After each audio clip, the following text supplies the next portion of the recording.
Salve, salve, gente boa. Religare Cast na área, certo? 12º episódio. Conforme o nosso combinado. Comentamos mais cedo lá no Instagram do Religare que o 12º episódio seria sobre um tema um pouco delicado, tanto um assunto que nós devemos ter um pouco de atenção e tal. E pra minha honra, pro meu privilégio, tive aqui a ajuda do meu brother aqui, o Leal, Salve para me galera, fortalecer. só passando a visão aqui e sempre tentar ajudar o colega. E isso aí. Então o Religare Cast tá aqui com mais um integrante na equipe. E vamos crescendo, vamos pra frente. E 12º episódio. Conforme eu comentei no Instagram, a gente ia comentar do caso do Rio Grande do Sul, porque eu fiquei pensando o que a gente podia fazer, qual seria o tema pra agora. E eu até comentei contigo que, enfim, ali do pessoal que eu sigo e tal, que eu vejo o trabalho deles nas redes sociais, parece que, enfim, não dá pra comentar outra coisa. Imagina eu preparar um texto, não sei o que, pra lá pra fazer o podcast. Meio que tá todo mundo comentando isso, tá um modo de E ajudar. também é uma forma de ajudar também. Solidariedade é a palavra da vez. Então, enfim, esse é o tema do 12º episódio. Então, E também que dá pra puxar muitos assuntos disso, né? Porque uma enchente dessa proporção aconteceu lá em 1941. Então, tipo, o que rolou pra acontecer de novo, né? O que pode ter acontecido? E eu acho que um dos fatores é que a gente já tá naquela época que, vamos supor, a gente cresceu falando que muito sobre o aquecimento global, que a temperatura 1 grau vai aumentar na Terra mundialmente. Só que aí a gente já chegou na época que a gente vive esse estado, né? E se calhar os nossos filhos e netos vão passar piores. E tem um estudo que comprova de meteorologia que a temperatura mundial aumentou conforme os anos. E a média é de 2,6 graus. Mas isso é a média mundial. E vamos supor, a gente tem áreas do planeta que recebem o Sol de outra maneira, né? Por causa da inclinação da Terra. E 2,5 é pouco, né? Pode parecer pouco, mas tem regiões que esses 2,5 vira 5, vira 6, pode até chegar a 10. E a gente já temos vivendo uma catástrofe dessa se repetiu lá em 1941. já houve. E naquela época o aquecimento já não era tão presente hoje, né? Porque como o ser humano é horrível, né? A gente acelerou o processo e estimula-se que o planeta todo aumentou 2,6 graus, uma média do planeta inteiro. Temperatura, né? Exatamente. Só que aí que tá, como a gente tem fatores como a Terra é inclinada, tem certos lugares que vai receber mais ou mais sol e essa estimativa de altura ou de medida, né, de graus Celsius pode aumentar. Tanto que a gente já tem regiões na Antártica que estão mais próximas ali, que estão voltando a nascer flores, né? Pois é. Tá. Isso aí causou aí maior repercussão na internet, essa notícia. Porque, tipo, por mais que seja lindo, né, uma flor e tal, mas tipo, não era pra uma flor estar nascendo ali. Não ali, Não ali. ali, né? E é preocupante também. Nesse sentido. E aí, esses fatores podem ocasionar muito bem. E tem um site que a gente vai trazer na edição também, que ele mostra as áreas que seriam perdidas pelo mar se a temperatura do planeta aumentasse de 1 grau a 4 graus, ou seja, tipo, só em 1 grau, de 1 a 4 graus, pá, já tem várias áreas que vão se perder, principalmente, né, as áreas de cidades de praia, né, e o Rio Grande do Sul tá ali.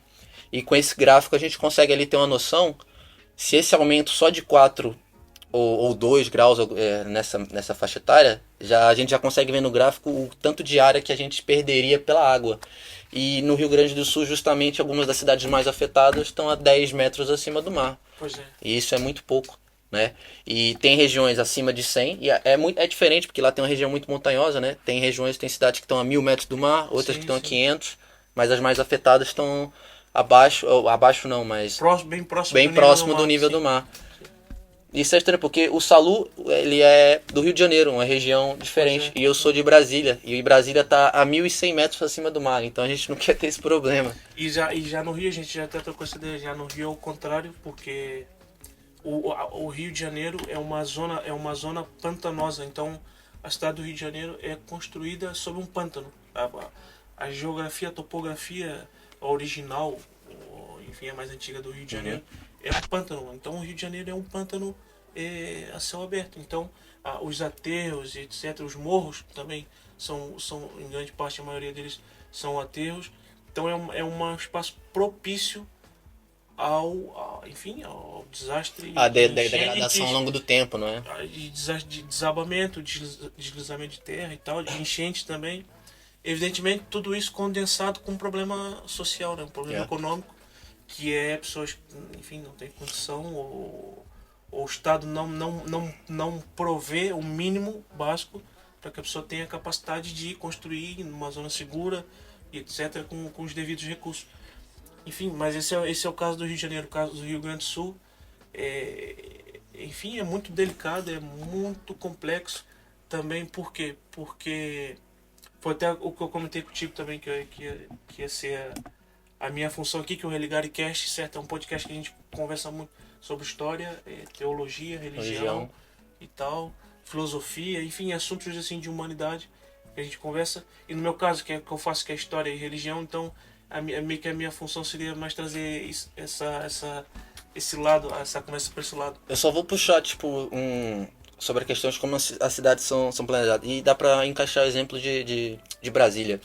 Porque, como as cidades foram se formando, quase nenhuma cidade, eu acho que foi planejada.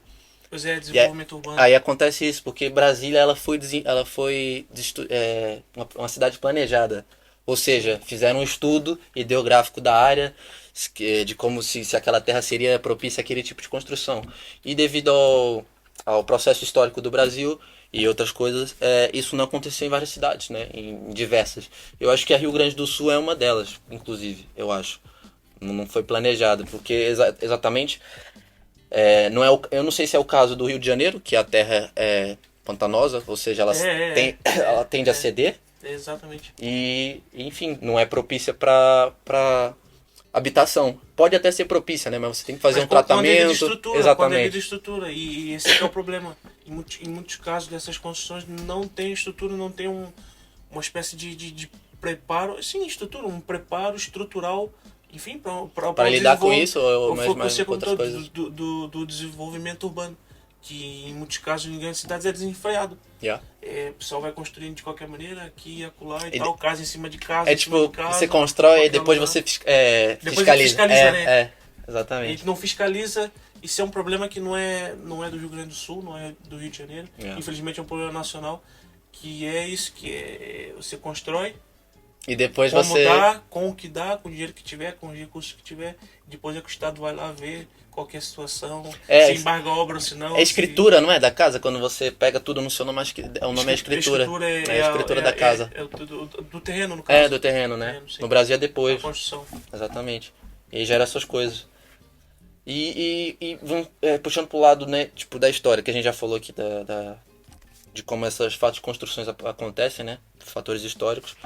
E, tipo, acho que dá pra puxar pelo lado da região aí que o Saulo fala bem, que é, quando eu era criança, sempre passava aquele pensamento na minha cabeça que, se tá chovendo, é porque Deus tá triste, tá ligado? Tá chorando, tá chorando. Ou então também já ouvi, quando é trovão, Santo Antônio tá arrastando... Já ouviu essa? Não, essa eu nunca ouvi, não. Quando é trovão ou qualquer coisa assim, Santo Antônio tá arrastando os móveis, tá arrumando a casa, tá arrastando as coisas, tá fazendo barulho. Legal essas superstições aí. Tem disso. Mas o que acontece? Foi aquilo que eu comentei das pessoas que eu sigo, tá? Das pessoas que eu tiro inspiração para poder trazer alguma ideia para o podcast. Eles estão comentando isso por quê? Porque é um momento que a gente não pode se furtar a fazer o mínimo para tentar auxiliar de alguma maneira. Inclusive aqui na edição a gente vai pôr aqui, eu particularmente, pessoalmente, já estou tratando disso.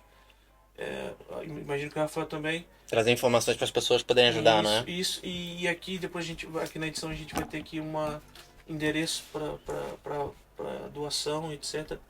Para o caso do Rio Grande do Sul. Porque isso é um momento onde não há isso é que eu vi também no professor que eu gosto muito, que isso é um momento que não há direita, não há esquerda, não há crente, não há ateu, simplesmente humano e humanitário, não é? E é só isso. E a nossa intenção com o 12º episódio é só essa. É tentar contribuir com o que a gente tem, com o mínimo que a gente pode fazer, para tentar esclarecer. Às vezes alguém que não tem muita noção do que está rolando, do que está acontecendo no sul do Brasil, e tentar contribuir, mas sim, da maneira que nós podemos, porque é que não há ninguém tão quebrado, né? Enfim, que não possa ajudar o outro.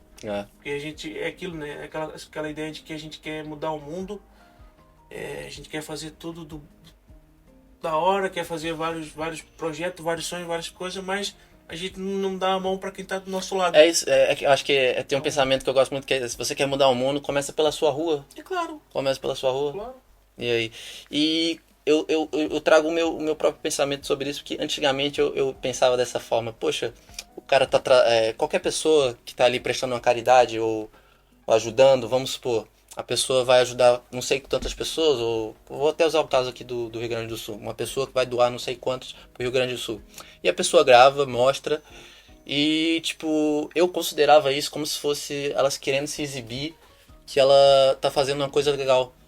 Só que nisso de você mostrar para várias pessoas, você pode relevar isso, mas você perdão, você incentiva outras pessoas a fazerem. Sim. Exatamente. Porque você mostrando, você fala, poxa, se eu tô fazendo, por que você também não pode dar um mínimo aí e tentar ajudar, sabe?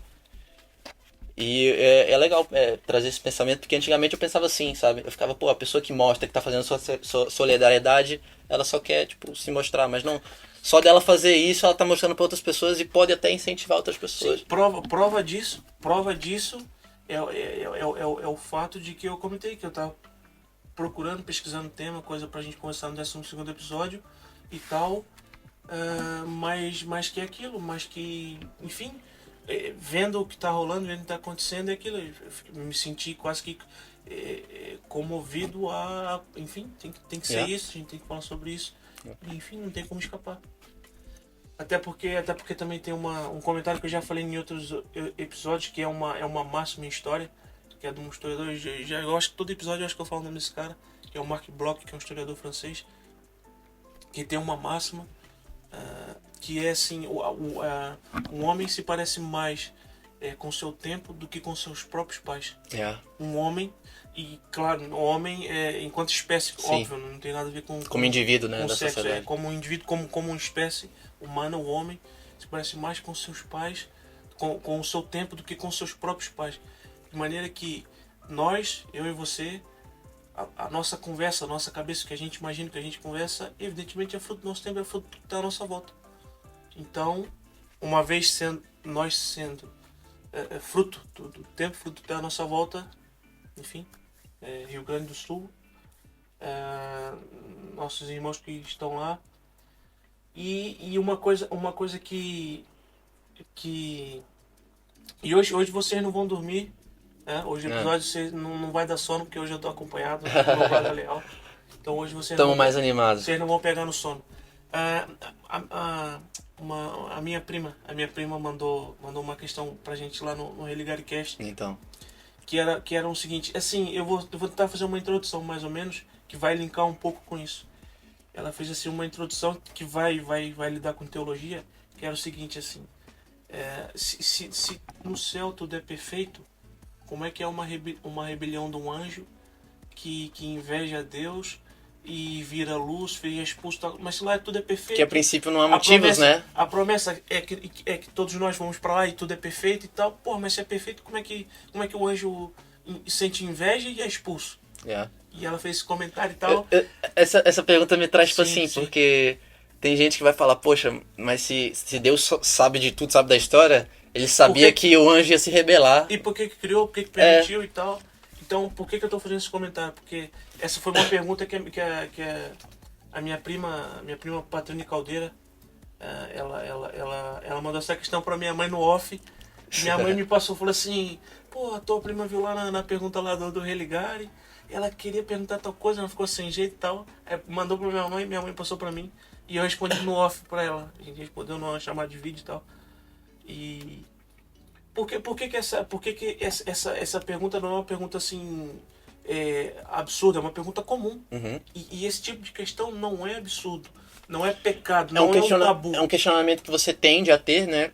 Quando Sim, você é levado em consideração a, assim, a esse contexto todo, é né? aquilo, qualquer pessoa que está ligada com o que acontece à volta dela, se preocupa com o outro e está observando as coisas que acontecem à nossa volta, os questionamentos são inevitáveis. A pessoa vai questionar, vai pensar. E essa coisa de que, porra, se as coisas eram perfeitas e tal, que assim, eu tô comentando essa coisa da pergunta da minha prima para linkar com a ideia de que as pessoas fazem, pô, mas Deus é perfeito, Deus é amor e tal, caso da religião. Então, porque tantas pessoas inocentes sofreram, né, com catástrofes naturais. Aquele caso do bebê que você evidentemente sabe, eu não vou comentar, de que de um barco com um pai e uma Sim, eu vi. Achava que era uma boneca que estava boiando.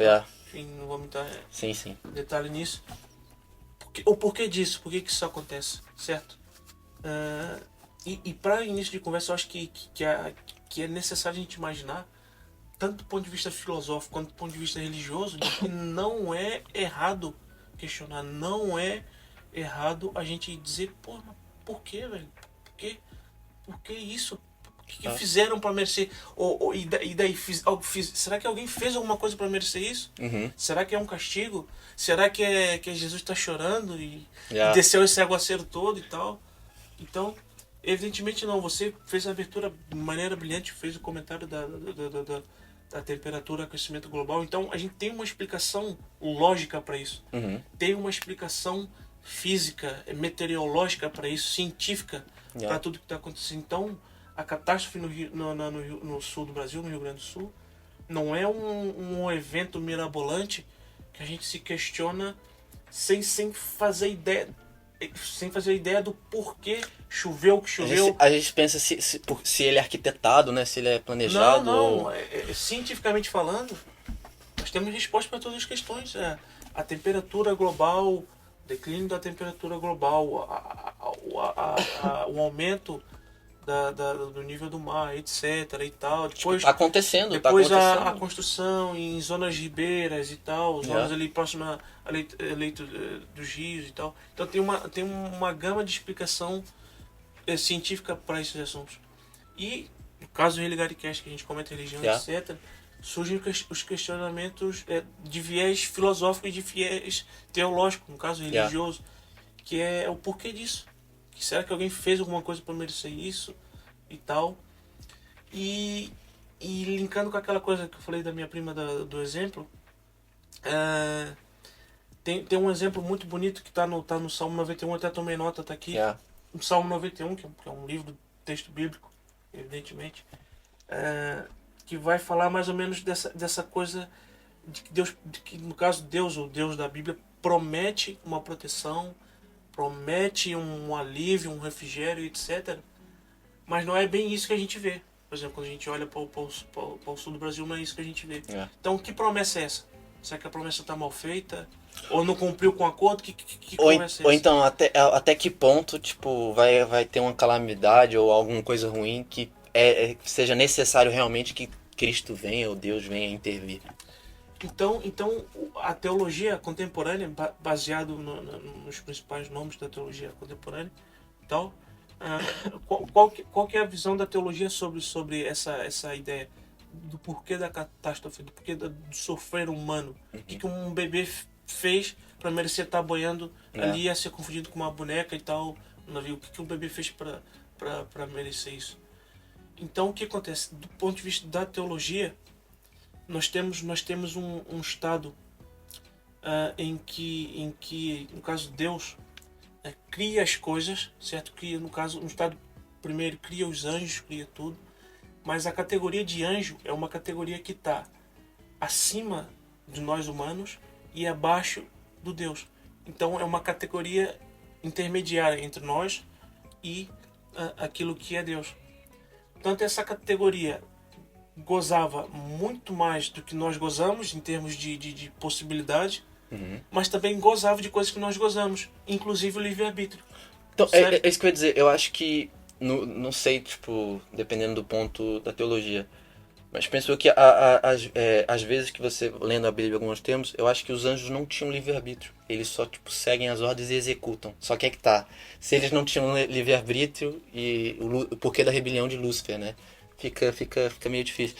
Mas é que tá. Há uma corrente teológica que imagina que os anjos tinham livre-arbítrio. Porque são seres criados. Foram criados para adorar ao Deus, mas possuíam livre-arbítrio de maneira que o faziam por prazer. Ou melhor, foram criados para isso, tanto a essência da sua existência era adorar a Cristo. Tanto adorar a Deus, no caso, portanto, Deus, no seu senso de justiça e tal, compreende que não é justo ter criado algo que o adore maquinalmente, sabe? Recebeu uma adoração de maneira robótica, podemos dizer assim. Tipo, sem prazer, sem apreço. Ele tem que criar algo que venha até ele sem que ele peça, né, digamos assim. Portanto, a teologia moderna diz que, no caso, Deus é tão justo que ele concede a sua criação que o adore por interesse e não por obrigação. Certo? Então, e quem dá o estalo para que isso aconteça é Lúcifer. Então, Lúcifer, quando se rebela, Deus propõe à humanidade o que propôs aos anjos. Portanto, vocês são criados para me adorar, mas adoram se quiser. Sim. Certo? Então, vocês me louvem, mas me louvem se quiser. Façam se assim quiser. E o que é isso? Isso é o Gênesis, isso é a primeira parte do livro de Gênesis. E o que é o restante da Bíblia? É simplesmente Deus tentando convencer de que vale a pena adorar Ele. Percebe? Então todo o restante da Bíblia é isso. Então você tem um momento de ruptura, que é o pecado original, que está tratado no livro de Gênesis. É o momento de ruptura, certo? E a partir do momento de ruptura, se a gente fizer um resumaço, o resumaço é Deus organizando maneiras, modos de, por favor, vem pra mim, mas eu não quero te obrigar, mas poxa, veja como é bom estar comigo, eu não vejo veja como é legal eu não estar vejo comigo, como meio, eu vejo como exemplos, sabe? Tipo, olha um exemplo aqui, tipo, aonde... É isso. Yeah. É isso que eu tô falando. Sim. Meios, ele vai fazendo coisas e tal, e Abraão, e a biografia de Abraão, e Davi, o cativeiro na Babilônia, Egito, nananana. Então, tudo isso é uma busca do Deus, a divindade criadora, tentando se reconectar, sabe? Mas de maneira voluntária, de maneira benevolente, de que a criação retorne, sabe? Enfim, para o berço, sabe? E com essa coisa da tragédia, etc., por que ele permite? É porque que uma vez havendo a ruptura da criação com o Criador, quem autoriza a ruptura, ou quem protagoniza a ruptura da criação com o Criador, é Lúcifer, certo? É quem protagoniza a ruptura da criação com o Criador. Então, o protagonista dessa ruptura passa a dominar as ações, passa a dominar certos aspectos da existência. A gente tem largos exemplos, e a teologia contemporânea corrobora essa ideia de que o mundo é governado de fato por uma força maligna. Tanto Lúcifer é o príncipe mesmo do mundo. Por quê? Porque o momento de ruptura autorizou Lúcifer a isto, certo? Então, uma vez havendo a ruptura, as coisas elas acontecem de um modo em que no caso Deus intervém quando possível, mas intervém num modo de consolação, certo? Num modo de consolação. Então como se fosse piedade, ou não nesse aspecto, mas mais ou menos. Porque no modo de consolação, porque imagine que Deus intervisse em tudo e evitasse tudo, sabe? Imagine que não houvesse catástrofe alguma, não houvesse... Essa acho que é a pergunta da minha vida. O que esperar de alguém acima de todos? O que esperar do cara que realmente está acima de tudo? qual vai ser, tipo, a decisão dele perante qualquer situação, né? Já que ele está realmente acima. Mas, tipo, antes disso, de ter a ruptura através do Lúcifer, tinha alguém que já tinha esse papel ou não? Como assim? Vamos supor, havia Deus, mas a ausência dele seria. Não existe o mal, vamos supor assim. Seria como se fosse a ausência dele. Mas antes disso, já que na teologia moderna, Lúcifer protagonista isso, mas antes dele há alguém que, tipo, protagonista ou não havia? Não, Não não. havia. Não, é aquilo, tratando pro lado cristão e etc. No caso, a divindade de Deus, ela é apresentada como sem princípio, meio e fim. Tanto ela o é antes do tempo, antes do Uhum, espaço, sabe?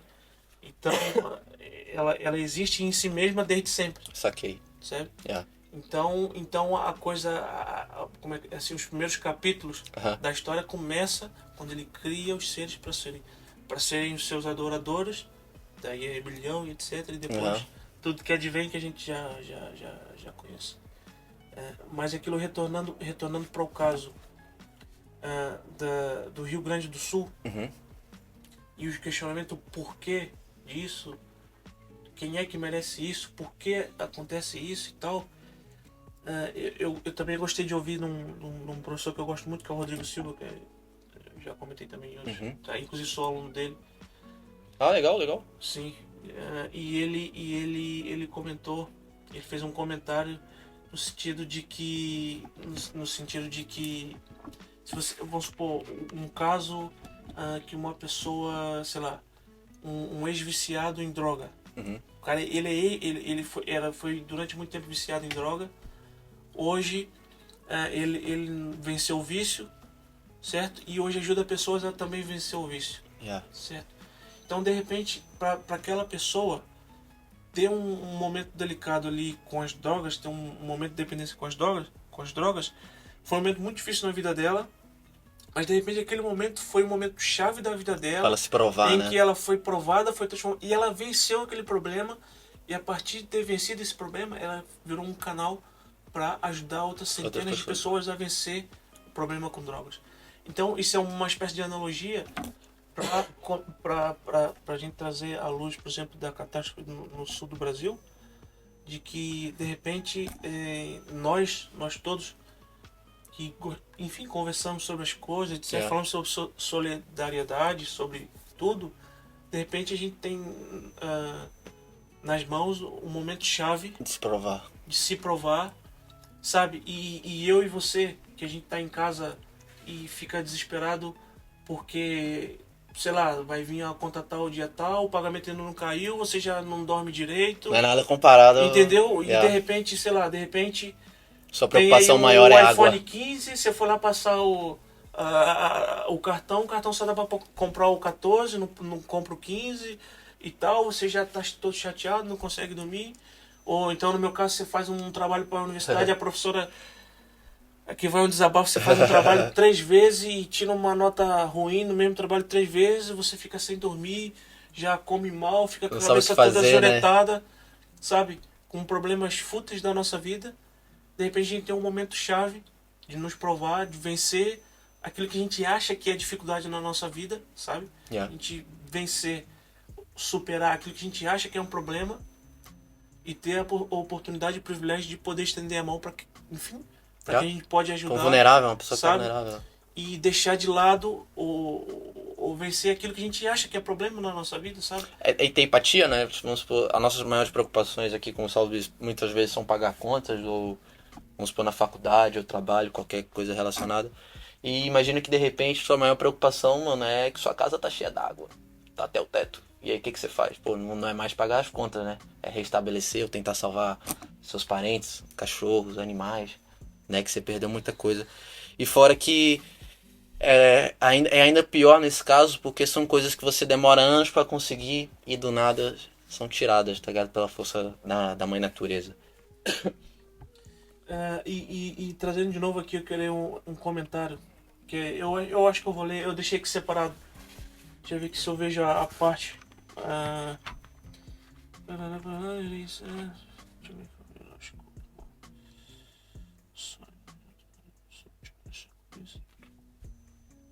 queria ver aqui uma...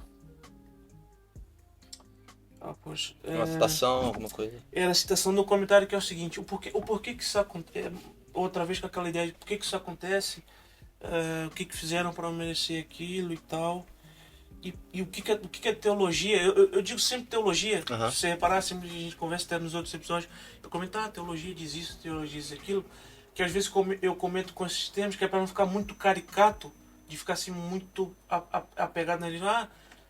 A igreja diz isso, ou o pastor fulano fala tal coisa, não sei o que, para não ficar assim muito caricato. Ou muito falar por essas pessoas, né? Mas falar mais por outro aspecto. Não ficar numa replicação de que ouviu e não ficar naquela coisa assim meio que conto de fadas. Não vai dar tudo certo, creia, vai dar bem. Eu às vezes, enfim, troco os termos para dar uma coisa mais, sabe? Que é o comentário de que essas catástrofes, essas coisas acontecem e a teologia enxerga esse momento como o momento em que, por exemplo, no livro de Salmos 91, que assim, Tá aqui. depois Salmo 91, que é a parte, deixa eu ver, calcarás o pé do filho de uma serpente, que é uma promessa. Eu não vou ler que é grande, mas é a promessa de que o Salmo 91 é uma promessa de refúgio através de que ao Filho do Homem será dado o direito, sabe, de vencer a serpente, que é o simbólico do mal, certo?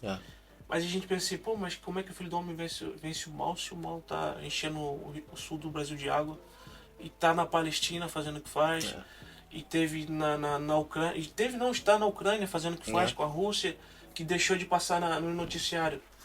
Mas a gente sabe o que está rolando, a gente que está aqui em Portugal acompanha isso com um pouco mais de noção, porque... Passa bastante, exatamente. Né? Que afeta diretamente, né? mais a economia rápido. Portuguesa, etc. Então, como é que o Filho do Homem vence o mal se o mal está aí reinando absolutamente? Por quê? Porque o Filho do Homem terá autoridade para vencer o mal até que o tempo de suportar o mal passe. Portanto, o que isso significa? O tempo de suportar o mal é agora, sabe? Então, o tempo que nós vivemos, o mundo que nós estamos, do ponto de vista teológico, é um tempo que está em aguardo, certo? Está em aguardo. Está o Filho do Homem. Então, até que venha o Filho do Homem, pra botar jeito, né? Digamos assim. É o que é. Mas o que a gente pode comentar de positivo nesse sentido? Para quem crê, haverá a vinda do Filho do Homem. E havendo a vinda do Filho do Homem, haverá um momento de refrigério, haverá um momento de compensação por isso tudo.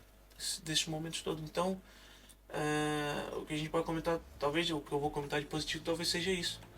Porque a gente não consegue dizer com palavra, com frase, o porquê que fizeram para merecer aquilo.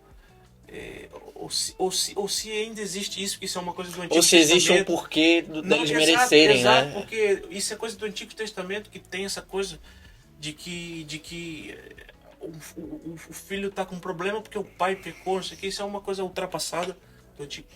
Eu vejo muitas pessoas falando isso quando vão falar de espiritualismo, que acreditam na reencarnação, e muitas pessoas, eu já ouvi muito, né, o argumento, tipo, poxa, você tá sofrendo assim, porque esse cara lá na sua outra reencarnação era você que tava fazendo esse mal. Pois é. Pô, eu não acho que funciona dessa maneira, sabe, tipo, do espiritismo. Não sei se o cristianismo... o cristianismo não acredita na reencarnação, né? Não. Eu vou falar aqui pra vocês que eu sou espírita, família. E a minha percepção que a gente tem é que a jornada de se provar, ela não só não é aqui aqui na Terra, mas eu acho que ela é mais individual. É mais sobre... E por que isso acontece? Porque, vamos supor, um bebê recém-nascido que tava lá e de repente, né, não teve como. Eu acho que é nesse momento que, tipo, Deus vai falar, poxa, esse maninho aqui não teve uma chance por conta do que aconteceu e tal.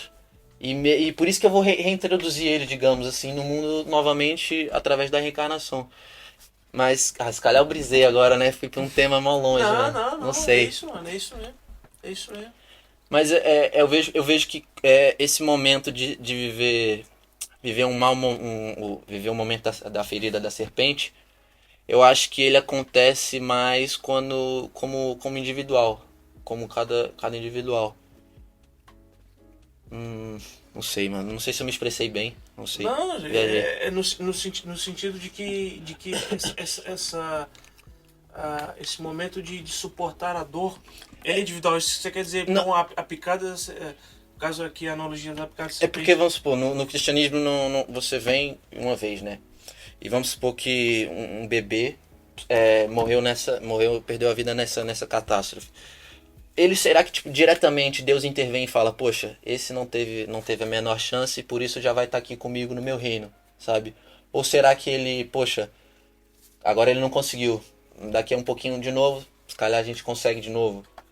Porque não foi dada a oportunidade do bebê de ter a jornada, tá entendendo? Por mais que aconteceu o desastre e teve isso, tem pessoas que não tiveram oportunidade de passar pela sua aprovação, de se provar perante aquilo. Não que você tem que se provar contra uma catástrofe natural, que é a mãe natureza, mas no sentido de você tem que ter a chance de sofrer, digamos assim, e porque consequentemente você vai ter a chance de se provar e vamos supor, alcançar ou ter a oportunidade de ter um encontro com Deus, né? Digamos assim. Não sei se, tipo, nesse ponto de visão, né? Porque, no meu ponto de vista, eu acho que é um bocado assim, né? Tipo, eu acho que as pessoas que não têm chance nenhuma, pô, é dado uma segunda, e se for necessário uma terceira, uma quarta, sabe? Porque, vamos dar o exemplo da época da pandemia, né? Quantos milhões de pessoas, tipo, morreram no mundo, sabe? Tipo, tá entendendo? Por que, tipo, só os velhinhos, se calhar, foram mais levados? Ou porque. Não sei. Não sei. Viajei agora. Não, não, é o estilo de que, no caso, a, a jornada, igual você comentou, a jornada espiritual, etc., ela cumpre, no caso, na sua visão, ela cumpre não só uma, um conjunto de existência com o indivíduo, mas a alma em si. No caso, o indivíduo, embora pereça, Uhum. né, a alma continua a sua jornada e a depender da jornada que ela teve, ela pode Tentar de e novo. etc. Né? Sim, sim. Inclusive isso que você está comentando agora, isso linka muito com o hindu. A ideia Ah, sim. hinduísta é É os ciclos, né? exatamente, é toda ligada nesse mesmo sentido. Inclusive nós comentamos isso, eu acho que foi no 8º episódio do Religare a gente falou sobre o hinduísmo também. E a gente comenta isso, os yogas e tal, o ciclo, o karma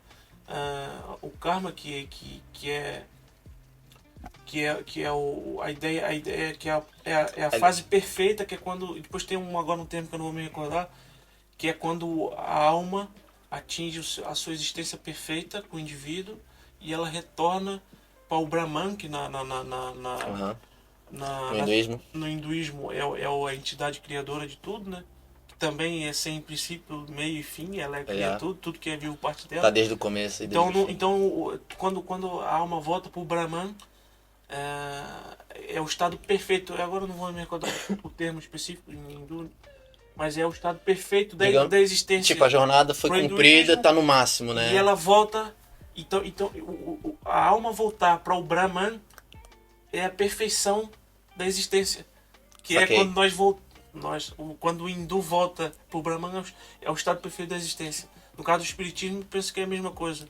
E no caso cristão, não sei se é muito diferente. Pois, Que aguarda a vinda do homem é pra gente voltar pra lá, É pra verdade. estar junto com o cara. Então, É porque. não sei se é um grupo de gente falando de um mesmo assunto, só que cada um fala de uma maneira, mas é Não é uma se vírgula aqui e calhar. acolá. Capaz que seja, Pois. capaz que seja. Porque também tem isso, tipo. Imagina que Cristo volte, né? Mas, tipo, e as pessoas. Vamos supor que ele volte agora, 2024. E as pessoas que, tipo, já partiram em 2010 ou em qualquer outra data? Será que, tipo, elas vão. Não sei. Ah, não, eu tô confundindo, galera. Porque como. Isso aí, senão eu já ia É, comentar isso aí. já é muita coisa, tô confundindo. Porque é porque eu tinha muito desses questionamentos antes, que era, poxa, Cristo veio, se salvou, mas, pô, foi ali na região. Você tá falando no caso do Cristo do texto bíblico. Vamos Quando ele supor. vem na crucificação É, em é porque Jerusalém. na época que ele Sim. veio, ele, vamos supor, eu digo que ele não alcançou as Américas, por exemplo, tá ligado? Mas Sim. aí é que tá, é dito que Cristo morreu por todos, então mesmo aqueles que não tiveram contato Não. nenhum com Sim, ele, não é? Sim. Foram salvos por Mas meio aí o que disso. acontece? O que acontece? É, vamos lá.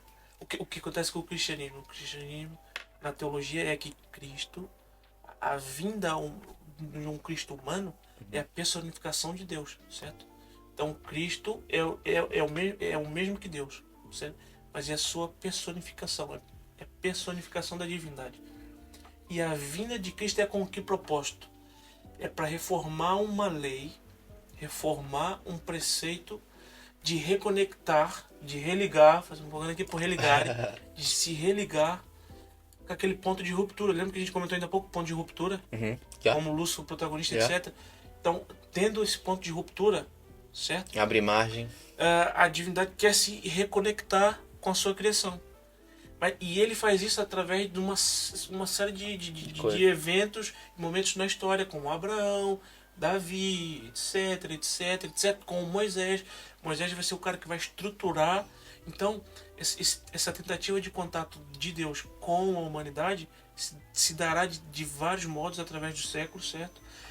Entretanto, no momento de Moisés, isso vai ser organizado, vai ser organizado de maneira Digamos, vai ser passada pro papel, né? Jurídica, utilizando um termo mais moderno, vai ser organizado de maneira jurídica, certo? Então, Moisés vai organizar isso de maneira mais específica. Entretanto, isso foi uma espécie de... foi um acesso por experiências de Moisés, numa que a gente trata em teologia de epifania, que é um encontro extraordinário, você evidentemente conhece isso, através de uma epifania, certo? E com essa epifania, através de epifanias, é que Moisés vai estruturar as leis, certo? Yeah. Entretanto, a vinda de Cristo vem num momento em que as leis que Moisés escreve através de epifanias com Deus já não são totalmente abrangentes para tudo aquilo que Deus precisa com a humanidade. Saquei. Compreende? Yeah. Então, quando as leis que Moisés organiza através de Deus, porque não é a lei mosaica, em história a gente chama de lei mosaica, mas é lei mosaica evidentemente porque Moisés foi o instrumento que fez, mas a autoria para os cristãos, para a teologia, é a autoria divina, a autoria celeste.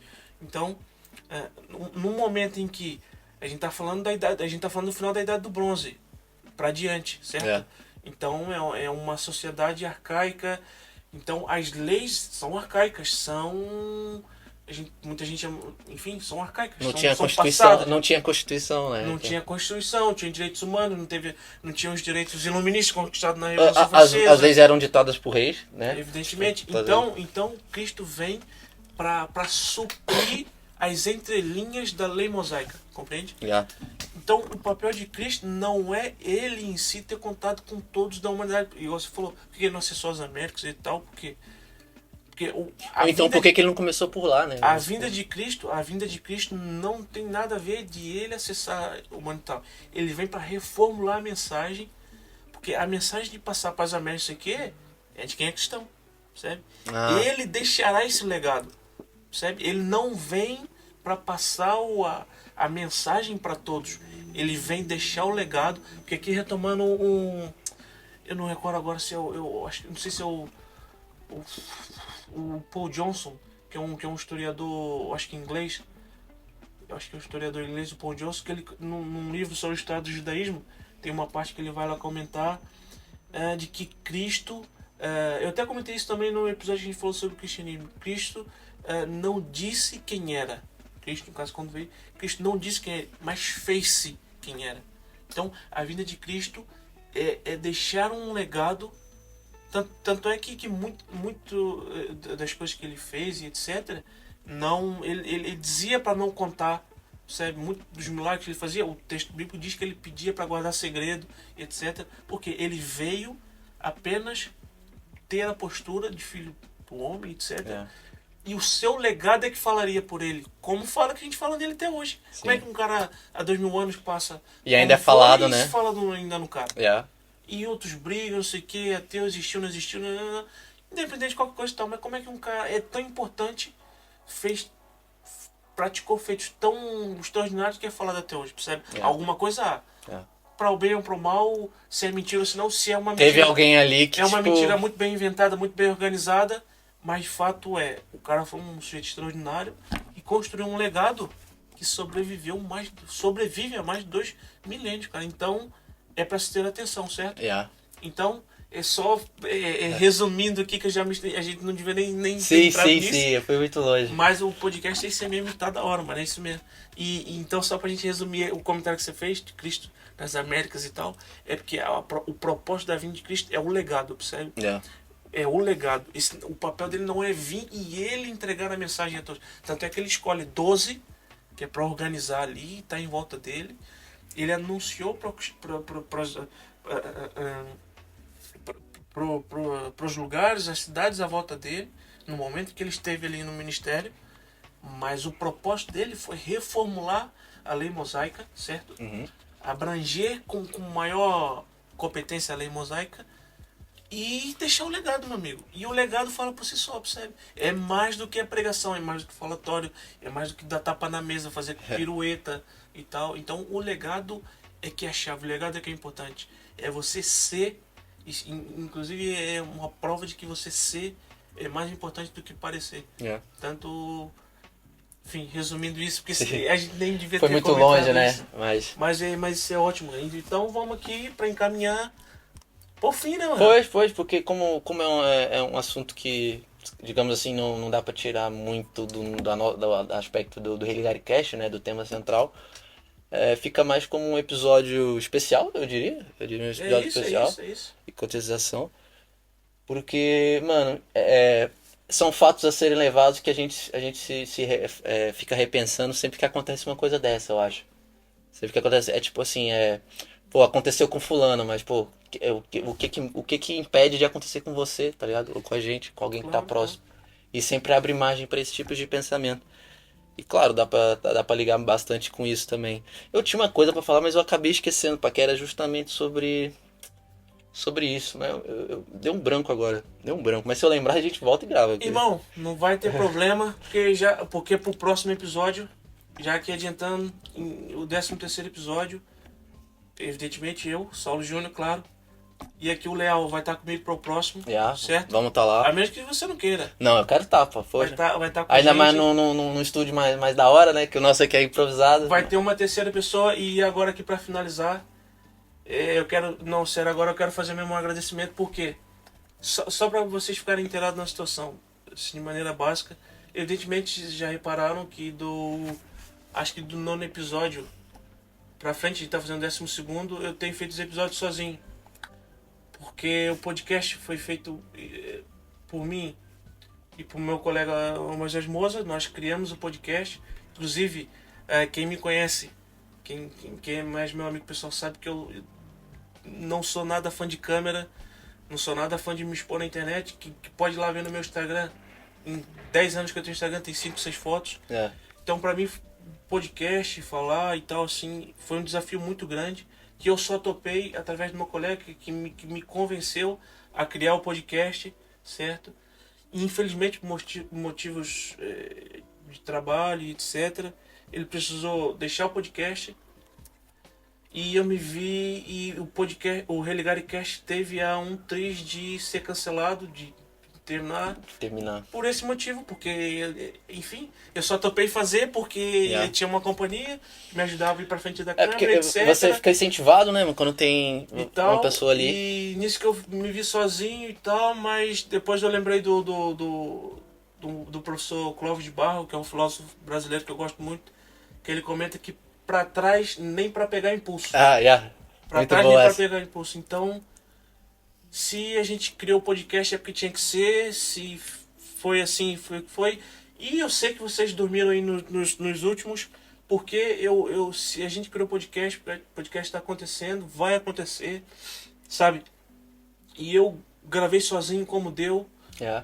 Eu gravei, enfim, com o recurso que tinha, com o tema que me pareceu oportuno comentar, etc.